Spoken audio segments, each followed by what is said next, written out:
নমস্কার বন্ধুরা, আমি ইন্দ্রজিৎ। আজকে আমি আলোচনা করব কি করে পৃথিবীতে প্রাণের সৃষ্টি হয়েছে এবং কিভাবে এককোষী প্রাণী থেকে বিবর্তিত হতে হতে বহুকোষী প্রাণীর সৃষ্টি হয়েছে। অর্থাৎ আজ আমি আলোচনা করব বিবর্তনবাদ তত্ত্বটি।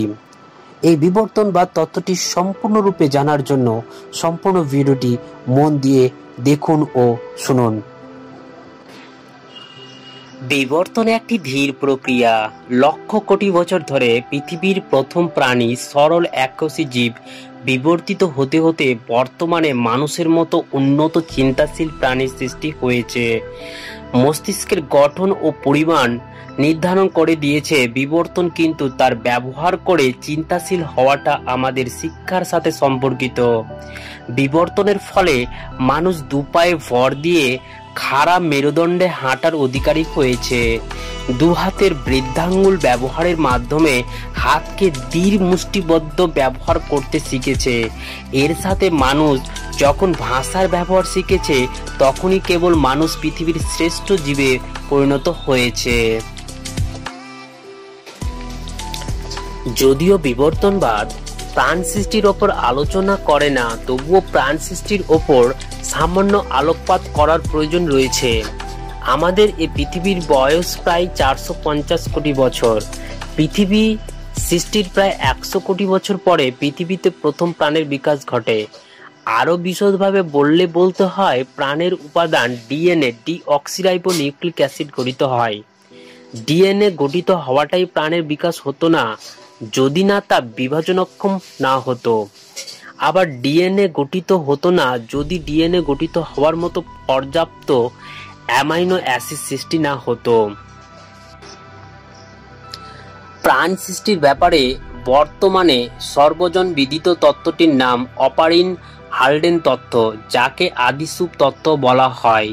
ইংরেজিতে প্রাইমর্ডিয়াল সুপ বলা হয়, যা মূলত প্রাণের রাসায়নিক উৎপত্তিকে ব্যাখ্যা করে। রাশিয়ান বিজ্ঞানী আলেকজান্ডার অপারিন 1927 সালে প্রাণের রাসায়নিক উৎপত্তি নিয়ে প্রথম বই লেখেন, যা বর্ধিত আকারে 1938 সালে দ্য অরিজিন অফ লাইফ নামে প্রকাশিত হয়। প্রায় একই সময়ে বিজ্ঞানী হালডেন অপারিনের কাজের ব্যাপারে কিছু না জেনেই প্রাণের রাসায়নিক উৎপত্তি নিয়ে আরেকটি বই লিখেন। যদিও তাদের দুজনের আগেই বিবর্তনবাদের জনক ডারউইন প্রায় একই রকম ধারণা দিয়ে গিয়েছেন তার বন্ধু জোসেফ হুকারকে লেখা এক চিঠিতে। হুকারকে লেখা চিঠিতে ডারউইন লিখেছেন, একটা ছোট উষ্ণ পুকুরে বিভিন্ন ধরনের অ্যামোনিয়া, ফসফরিক লবণ, আলো, তাপ, তড়িৎ সবকিছু মিশে প্রোটিন যৌগ উৎপন্ন হয়েছে।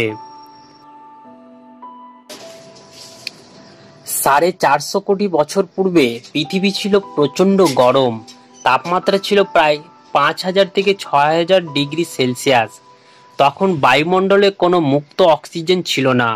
আকাশ আর পৃথিবী ছিল হাইড্রোজেন, হিলিয়াম, নাইট্রোজেন, মিথেন, অ্যামোনিয়ার মতো বিষাক্ত গ্যাসে পূর্ণ। সাথে ছিল জলীয় বাষ্প এবং কিছু খনিজ পদার্থ। পরে পৃথিবীর অভ্যন্তরস্থ তাপ বৃদ্ধির সাথে সাথে আর সূর্যের মহাকর্ষের টানে অধিকাংশ প্রাথমিক গ্যাসগুলো উড়ে যায়। অক্সিজেনের পুরোটুকু বিভিন্ন ধরনের পরমাণুর সাথে মিলে নানা ধরনের অক্সাইড তৈরি করে। কার্বনও বিভিন্ন ধাতুর সাথে যুক্ত হয়ে তৈরি করে নানা ধরনের মেটাল কার্বাইড। তৈরি হয় ধীরে ধীরে carbon dioxide, nitrogen, silicon dioxide, hydrochloric acid আর সামান্য পরিমাণে হাইড্রোজেন, মিথেন, কার্বন মনোক্সাইড ও হাইড্রোক্লোরিক অ্যাসিড ইত্যাদি। বায়ুমণ্ডলের বাইরে কোনো ওজোন স্তর না থাকায় সূর্যের অতিবেগুনি রশ্মি খুব সহজেই পৃথিবীতে এসে পৌঁছাতো। এর সাথে এক্স রশ্মি, গামা রশ্মি, কসমিক রশ্মিগুলোর বিকিরণ আর সেই সাথে বৈদ্যুতিক বিকিরণও ছিল আজকের দিনের চেয়ে বহু গুণে বেশি। অপারিন এবং হালডেনের মতে এমন একটি প্রাণহীন পরিবেশে একটা সময় এসব গ্যাসের ওপর উচ্চ শক্তির বিকিরণের প্রভাব নানা ধরনের জৈব রাসায়নিক পদার্থের উদ্ভব ঘটায়। এগুলো পরবর্তীতে নিজেদের মধ্যে বিক্রিয়ার মাধ্যমে আরও জটিল জৈব পদার্থ উৎপন্ন করে।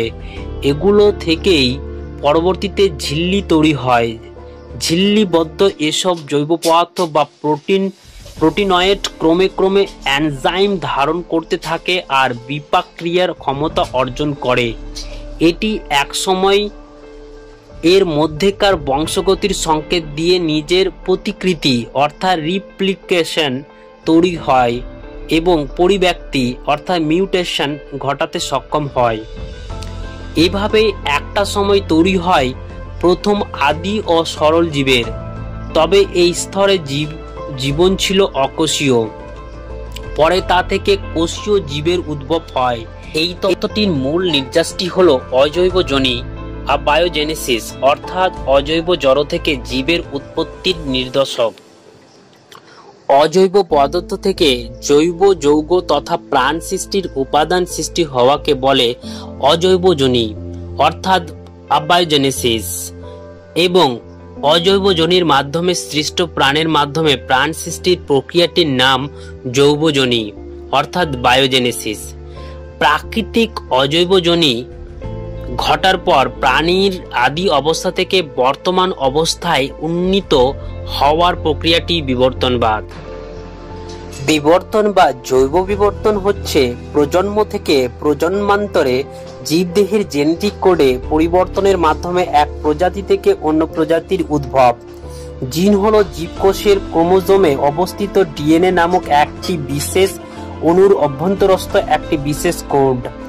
প্রাণীর বৈশিষ্ট্যসমূহকে দুই ভাগে ভাগ করা যায়, অর্জিত এবং উত্তরাধিকার সূত্রে প্রাপ্ত। অর্জিত বৈশিষ্ট্য হচ্ছে সেগুলো যেটা জন্মের পর আমরা আমাদের পরিবেশ থেকে দেখে শুনে শিখে অর্জন করি, আর উত্তরাধিকার সূত্রে প্রাপ্ত বৈশিষ্ট্যগুলো আমরা পেয়ে থাকি পিতামাতার কাছ থেকে আমাদের জন্মের পূর্বেই, ভ্রূণ গঠনের সময়। আর পিতামাতার এই বৈশিষ্ট্যগুলো আমাদের কাছে বয়ে নিয়ে আসে জিন। এটিই হলো বিবর্তনবাদ তত্ত্ব, যদিও এই তথ্যের অনেকগুলো বিপরীত মতভেদ রয়েছে।